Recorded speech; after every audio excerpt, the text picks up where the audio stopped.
But we begin with our retro review, like I said, voted on by the fans. And it's Beetlejuice, 1988. I think so. I should have written this I down. think it was. I think it was 88. Yeah. Yeah, 1988.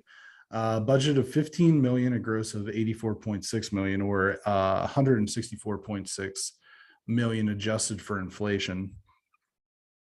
Oh, it is in the notes. Beetlejuice is a 1989 horror comedy directed by Tim Burton and starring Alec Baldwin, Geena Davis, Jeffrey Jones, Catherine O'Hara, Winona Ryder, and Michael Keaton. The plot centers around a couple, Adam and Barbara Maitland, played by Baldwin and Davis, respectively, who die in a car accident and return as ghosts to their earthly home. The home is sold to a hipster couple from New York, Charles and Delia Dietz, played by Jones and O'Hara, who move in with their strange daughter slash stepdaughter, Lydia, who is able to see and talk to the Maitlands. When the Maitlands are unable to haunt the home sufficiently to make the Dietz family move out, they decide to call on the assistance of the titular bioexorcist Beetlejuice, played by Michael Keaton. The film won an Academy Award for Best Makeup and spawned a spin-off cartoon that ran for 4 seasons from 1989 to 1991.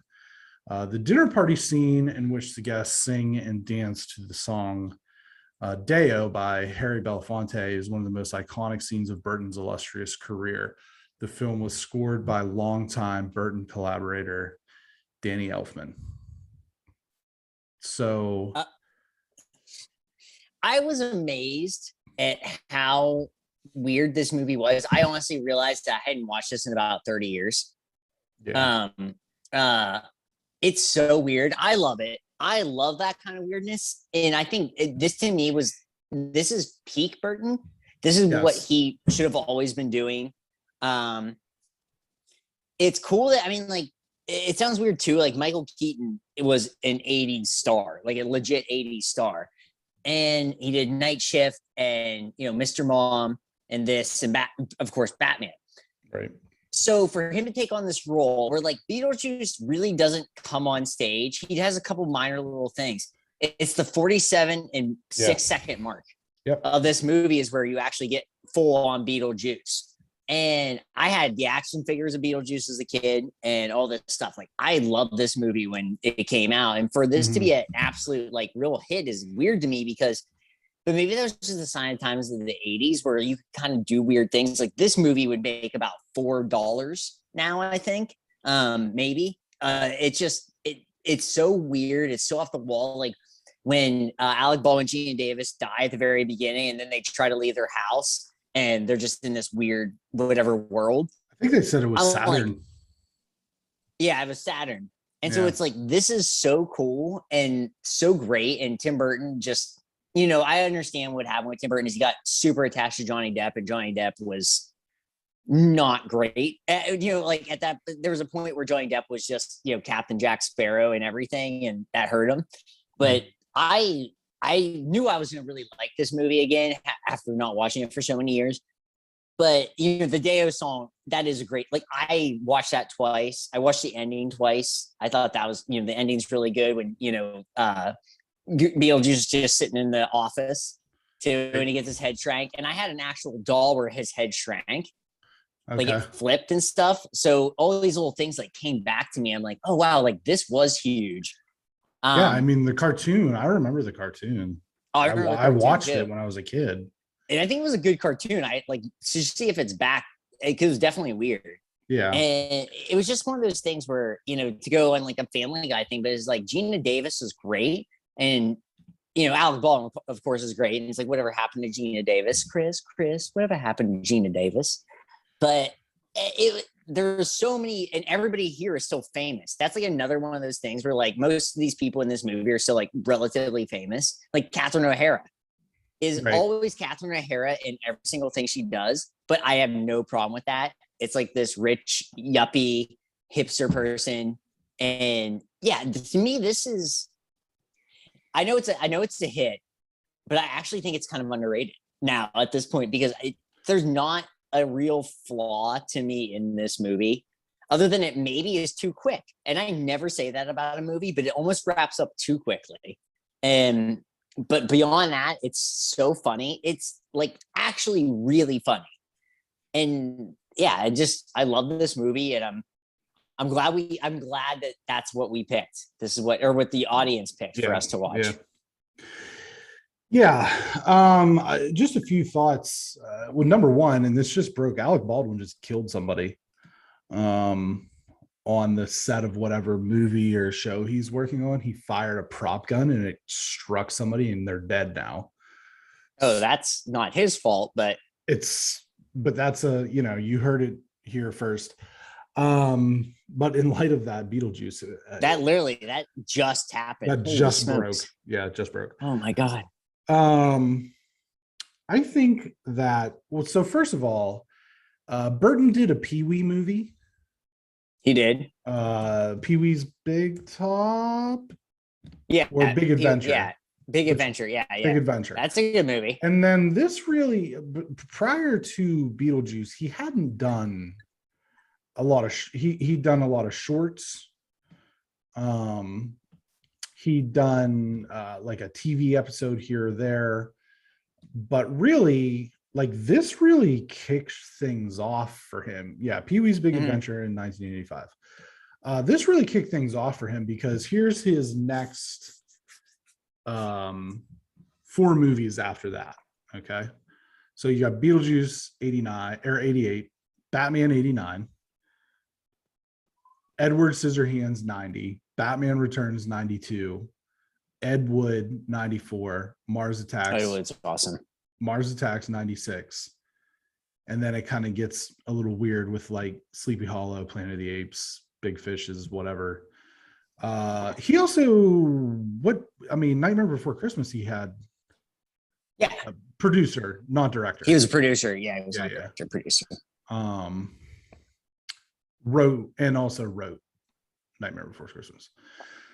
So he had a nice little run there in the late 80s and early 90s. And then, like you said, it was like the Johnny Depp thing, but also I think that people just kind of got weird with that niche. Like they didn't really need that anymore. Right. And he really filled, it's kind of funny. Like we talk about like the grunge era, and like counterculture and stuff like that in the 80s and 90s, in the late 80s and early 90s. And I think to a certain extent that his films kind of embody that in a way. You know what I mean? Oh yeah, for sure. But the thing about this movie is that it's mind blowing that this is a PG movie. It's rated PG. It does say the F-bomb.